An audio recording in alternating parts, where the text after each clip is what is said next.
அன்பு உறவுகளுக்கு இனிய வணக்கங்கள். கன்னிராசி அன்பர்களுக்கு இது ரொம்ப ரொம்ப முக்கியமான பதிவு. நிறைய பயனுள்ள தகவல்கள் இந்த வீடியோல கொடுத்துருக்கோம். கொஞ்சம் கூட வீடியோவை ஸ்கிப் பண்ணாம முடிஞ்ச வரைக்கும் முழுமையா பார்க்க முயற்சி செய்யுங்க.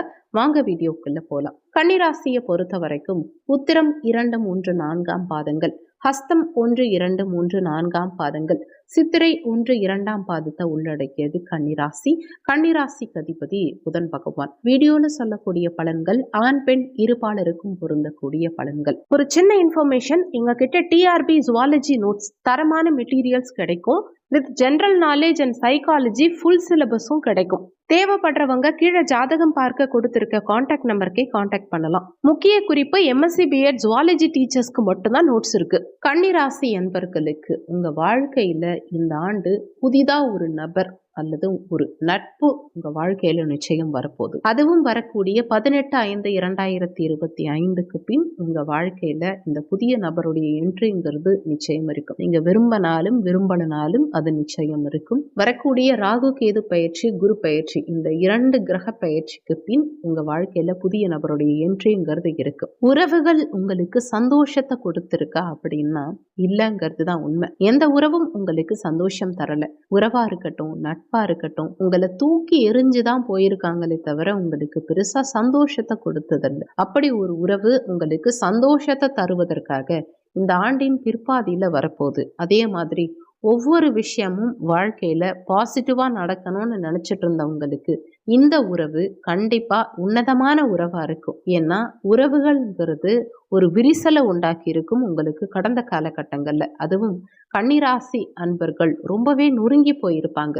அலுவலகமா இருந்தாலும் சரி, நண்பர்களா இருந்தாலும் சரி, இல்ல உறவினர்களா இருந்தாலும் சரி, நட்பா இருந்தாலும் சரி, உங்களுக்கு பெருசா சந்தோஷத்தை கொடுத்திருக்க மாட்டாங்க. ஒரு கணவன் மனைவினா கூட அதுல ஒரு நிம்மதியான உறவுங்கிறது இருக்காது. 60 வயசானாலும் சரி, 20 வயசானாலும் சரி, 40 வயசானாலும் சரி, நீங்க எந்த ஏஜ்ல இருந்தாலும் சரி, எந்த ஒரு உறவும் எப்படி ஒரு உறவை எதிர்பார்க்கிறீங்களோ அப்படி ஒரு உறவா இந்த காலகட்டத்துல உங்களுக்கு அமைய போகுது. அதே அன்பு அந்த உறவை நம்மளால பயன்படுத்திக்கணுங்கிறதுக்காக தான் இந்த வீடியோ. ஏன்னா எந்த உறவும் நமக்கு நினைச்சது மாதிரி இருந்தது கிடையாது. அந்த உறவு இடமிருந்து வலம் செல்லுமே தவிர அந்த உறவு நம்ம மனசுல அன்பு இருக்கான்னு சோதிப்பாங்களே தவிர நமக்கு ஏமாற்றத்தை மட்டும்தான் அதிகமா கொடுப்பாங்க. கன்னிராசி அன்பர்களுக்கு வாழ்க்கையில அன்பை கொடுத்துட்டு அந்த அன்புக்காக ஏங்குறவங்க நிறைய பேர். ஒரு அன்பு இல்லைன்னா நம்ம லைஃப்ல எதுவுமே இல்லைன்னு அந்த ஒரு அன்புக்காகவே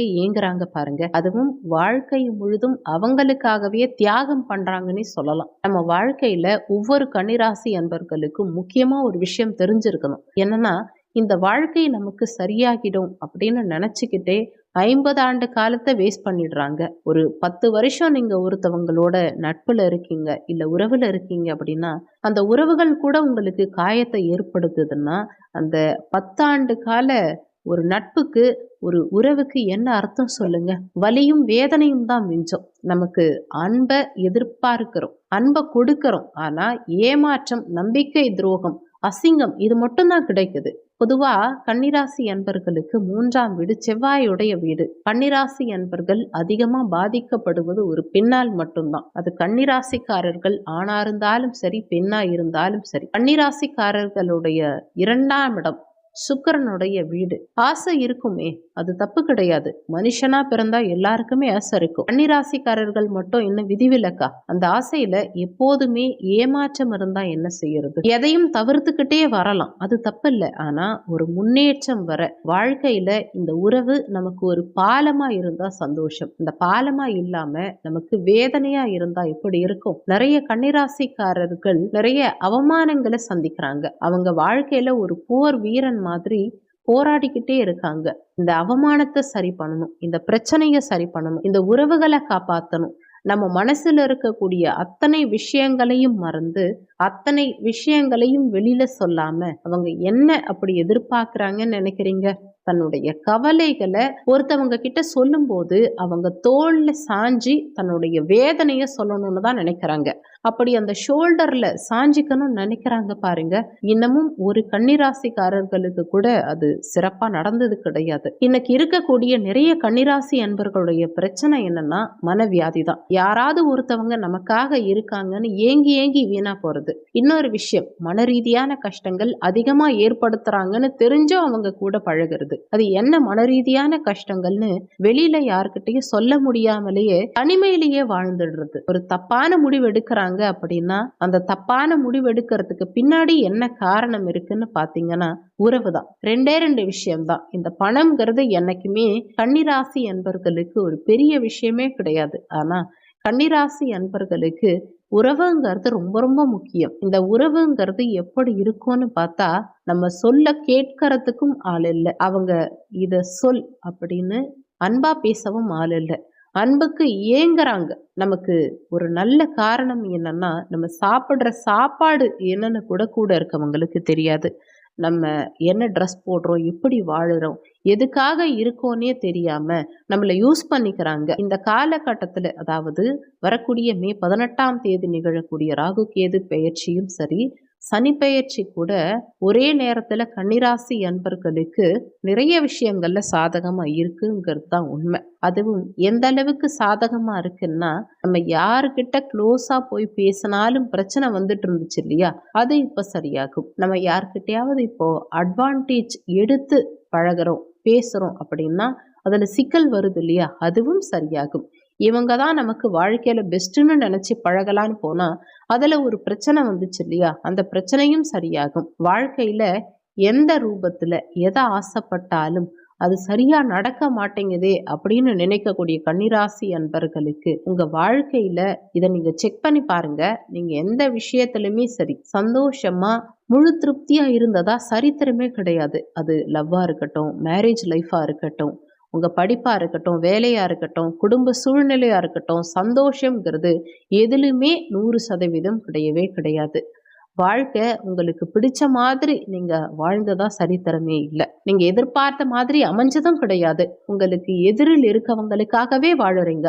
அவங்க சந்தோஷத்துக்காகவே நீங்க தனி மரமா, தனி ஒரு சிலையா இருக்கீங்கிறது தான் உண்மை. நீங்க என்ன நினைச்சாலும் சரி, உங்க வாழ்க்கை உங்களுக்காக வாழுங்க. உங்களுக்காக வாழவே முடியாத காரணம் என்னன்னா 2 விஷயம்தான். தைரியமா எந்த ஒரு முடிவையும் எடுக்க மாட்டேங்கிறீங்க. சரி, தைரியமா ஒரு முடிவு எடுத்துருவோம் அப்படின்னு பார்த்தா அந்த நேரத்துல அவங்களுக்கு ஹெல்த் பாதிக்கப்படும். சரி, ரிஸ்க் எடுத்து அப்படியே 2வது முறை சரி பார்த்துக்கலான்னு பார்த்தா தம்பியோ அம்மா அப்பாவோ ஹஸ்பண்ட் அண்ட் ஒய்ஃபோ யாரோ ஒருத்தவங்க உங்களை பிரெயின் வாஷ் பண்ணி உங்களை கண்ட்ரோல் பண்ணி அவங்களுக்கு தேவையான அளவுக்கு உங்களை மாத்திப்பாங்க.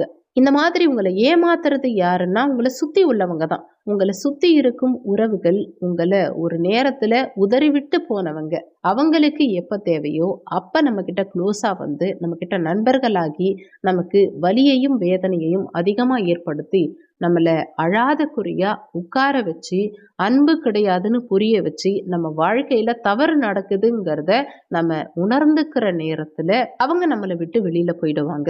அட்ஜஸ்ட் பண்ணி போறோம் பாருங்க.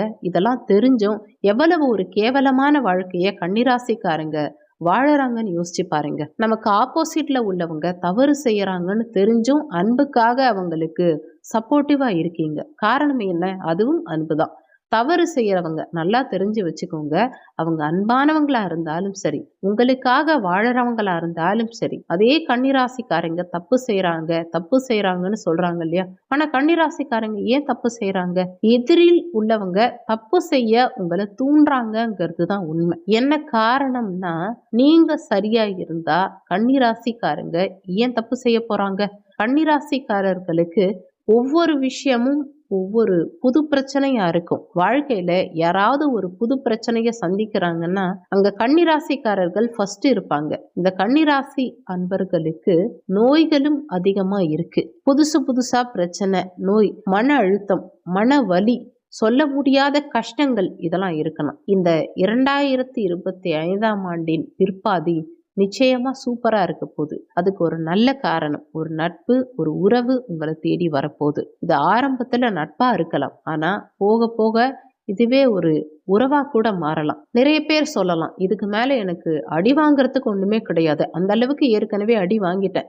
என் வாழ்க்கை அந்த அளவுக்கு மோசமான நிலையில போயிட்டு இருக்கு. நான் வாழ்க்கையில இது வரைக்கும் இந்த அளவுக்கு மோசமான கட்டத்தை அனுபவிச்சதே கிடையாது. இதுக்கு மேலேயும் ஒரு உறவு எனக்கு வரணுமா அப்படின்னு நிறைய கன்னிராசிக்காரர்கள் கேட்கலாம். உறவுகள்ங்கிறதும் சரி, சொல்லிக்க முடியாத சில பிரச்சனைகள்ங்கிறதும் சரி, மனசளவுல ரணத்தை கொடுத்தாங்க பாருங்க. உங்களுக்கு நகத்துல ஊசி குத்தன மாதிரி ஒரு வலி இருக்கும். ஒரே ஒரு விஷயம் நல்லா தெரிஞ்சுக்கோங்க. ராகு கேது பயிற்சி முதல் முறையா கிட்டத்தட்ட 30 வருஷம் கழிச்சு உங்களுக்கு நல்லது செய்ய போறாங்க.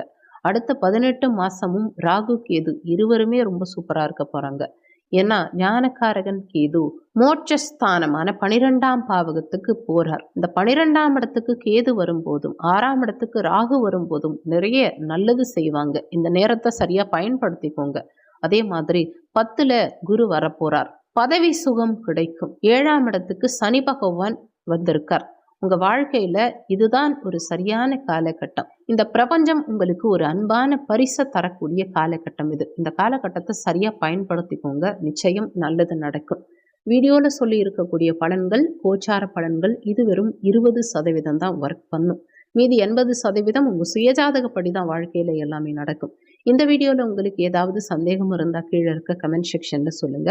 நன்றி. மற்றும் ஒரு நல்ல பதிவோடு மீண்டும் உங்களை சந்திக்கும்.